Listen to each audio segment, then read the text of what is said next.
Hi, welcome to this week's episode of Ask Dr. Jessica. Today we have a special guest, Greg Delson. We're going to talk about music and children.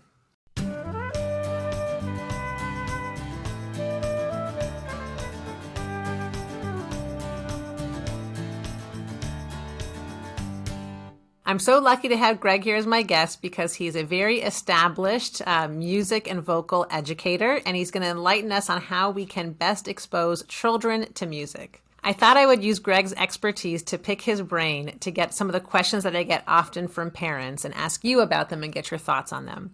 So starting with toddlers, a lot of parents will ask me, what should I do with my toddlers? How do I get them involved in music? What's the best way to expose them from an early age? Do you have any thoughts on that?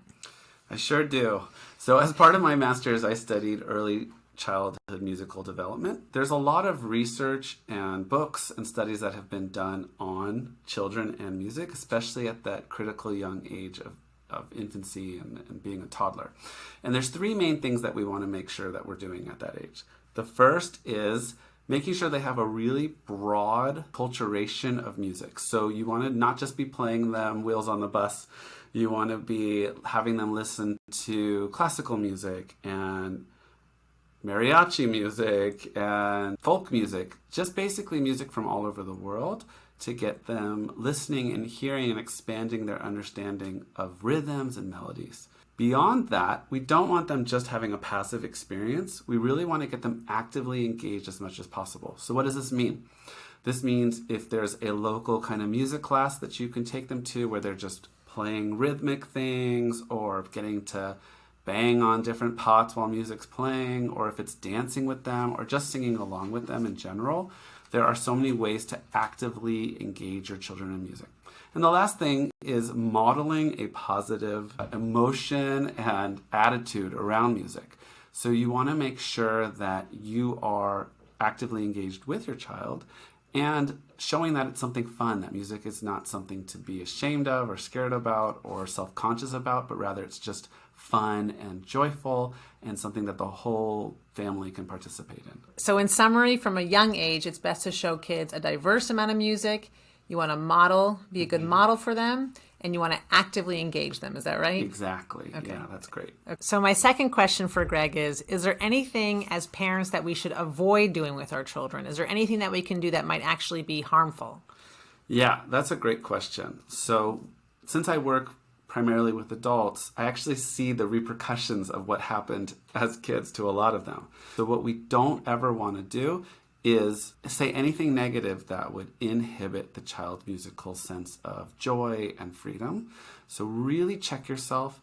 Try not to say, oh, my child has a bad voice, or my child doesn't have rhythm, or, be quiet, no one wants to hear you. Those kinds of things are really, they have a lot of ramifications. So just try to be careful. And the other thing that you can do, try not to model self-consciousness or insecurity about your singing or about music.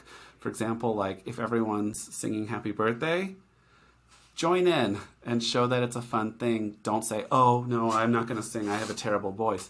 Because the kids will actually see that and potentially model it. So we want to always show that singing is not something that's good or bad. It's just a fun participatory thing to do. So again, just to summarize, cut out the negative talk, especially to your kids. Try to lift them up, try to encourage, and try to also model a more positive experience for your own music and your own singing. Even if it feels fake in your head, be a positive role model when it comes to singing and making music. So this makes sense to me because I think with children it's so important that we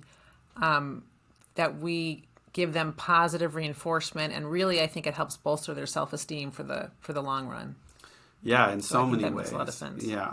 Very good advice. So you brought up a really good point, which I think makes a lot of sense, that as parents we should be a positive role model for our children and model singing without inhibition.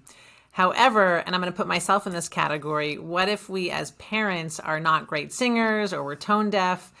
Should we still be modeling as singers for our children? So that's a really great question. And in terms of tone deafness, I just want to bring that up. There's actually a lot of studies around that. And Actual tone deafness is exceedingly rare. One study actually found that I think like a third of people thought they were tone deaf, but then when they were actually tested, they weren't at all. So I might not be tone deaf? You're definitely not. Okay. It's more of like a technical ability to reproduce the sounds, and so that's more of like a skill-based thing. So I understand there's some fear and some hesitation from a lot of adults to sing. The modeling is more important than the accuracy. So now I want to shift to older children. When is, and maybe there's not an answer to this, but when is the ideal time for kids to start taking music lessons? I think about stories like Mozart, where I know he started, I think at 3 years old and was a musical genius. And then I also know there's kids that start at a young age and they get turned off to music lessons. Is there an ideal time for kids to start learning music? I recommend not having like the really formal structured music reading and all of that kind of very formalized learning until at least after the age of 8. But what happens if your child just really, really, really, really wants to play piano, like I did at 6? Well, great. Encourage that. But find a teacher who understands what's age appropriate and gets more into the enjoyment, the musicality, maybe learning some rhythms, and not so focused on where you're, like if they're taking piano, like exact fingering and reading notes. Some of the more advanced forms of musical learning can be saved for a little later, in my opinion. It's a little controversial, but I think the main point is do not force them into music. Okay. Try to maybe expose them to the drums and the piano or whatever they might be interested in. And if they show a real passion for it, then you can kind of start exploring. But I think we all know too, like anything we were forced into doing as kids, right? While we might have developed that skill, I don't know if a passion ever developed. Maybe for some people it does, but that's a good point. On the whole, we want to just expose younger kids to as much as possible. And then if they have just a strong passion and a will to take lessons, then we can follow that and find a great teacher who understands what's appropriate.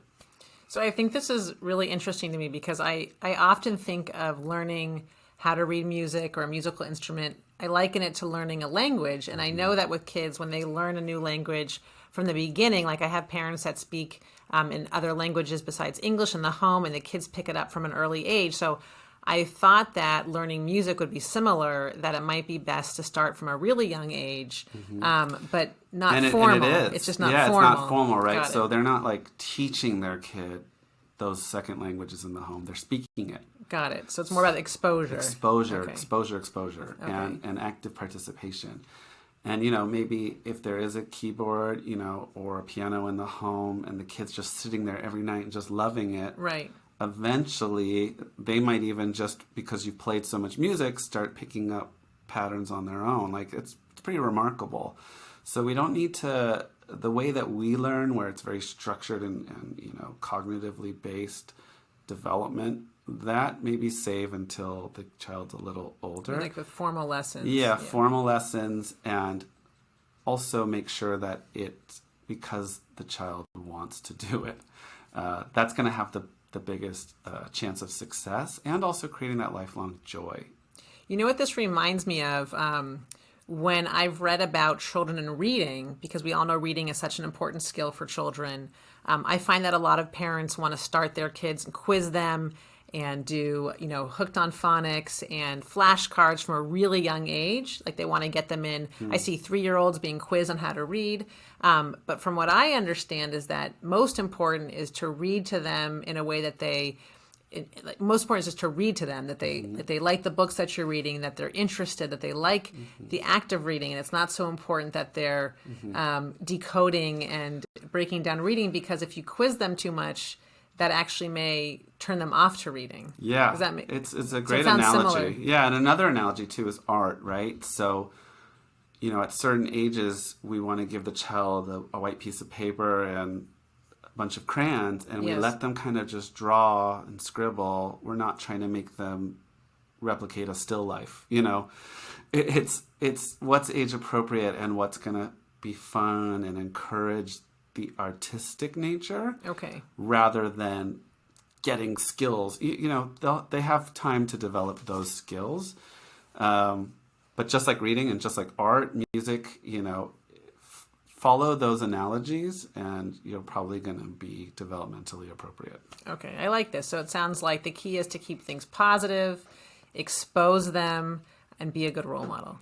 Exactly. Okay. Let's summarize Greg's final point. So it sounds like most important, you can chime in here, is that number one, let's expose kids to a diverse breadth of music. Yeah, the more the better, and just play them and sing with them and dance with them. Get them involved in that breadth of music. Create opportunities for your children to be exposed to music. Yeah, take them to concerts in the park. Take them to little musical classes where they can bang around on pots and shakers and just have fun with it. Okay. Be a good role model, have a positive attitude towards music. Yeah, that attitude and the encouragement that you can give them and how you show that you also enjoy music and that music's something that can be fun and not something that makes us feel bad or self-conscious, but that's something that's just enjoyable and fun. And using positive words only about your child's voice and about their musicality, that goes such a long way.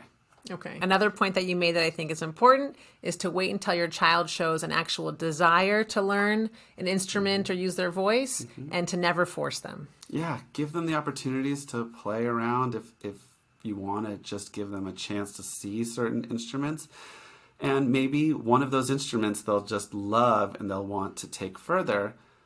But if they don't, try not to push them into it. You can wait a couple years and ask them again, see if they want to learn, but we're not going to try to force our kids into doing something that they want to enjoy, because that won't necessarily create that lifelong love and enjoyment that we want for them when it comes to music and probably everything else. And a last plug for music and children is that it also gives opportunities for kids to meet other kids. So we actually became close friends sitting next to each other playing saxophone in the band, right? We did, yeah, in middle school. And here we are 31 years later. That's right. So many fun memories. And music should be a lifelong journey, and it creates so many opportunities to just grow as a person, but also make connections. And that's what we want for our kids, just to have a full, rich life and a full community of people. So true. Yeah, let music be a joy for your child and encourage that as much as possible. Well, thank you so much, Greg. And Greg, if people want to find you or they want to learn more about music, where can they do that? Yeah, so we're going to put a list of some references and some books that you can check out if you're interested in learning further, as well as some of the studies that I cited today. If you want to check me out, my Instagram is just my name, @Greg Delson, and I run a center for voice called the Landlights Center for Voice, where I offer various in-person and online teaching, as well as community choirs for adults. But follow me on Instagram, send me a DM if you have any questions or thoughts, and thank you so much for having me. Thank you so much, Greg, for being the inaugural guest on Ask Dr. Jessica. If you guys have any comments and you want to share your experiences with music when you were a child or any thoughts on music, feel free to leave them in the comments below.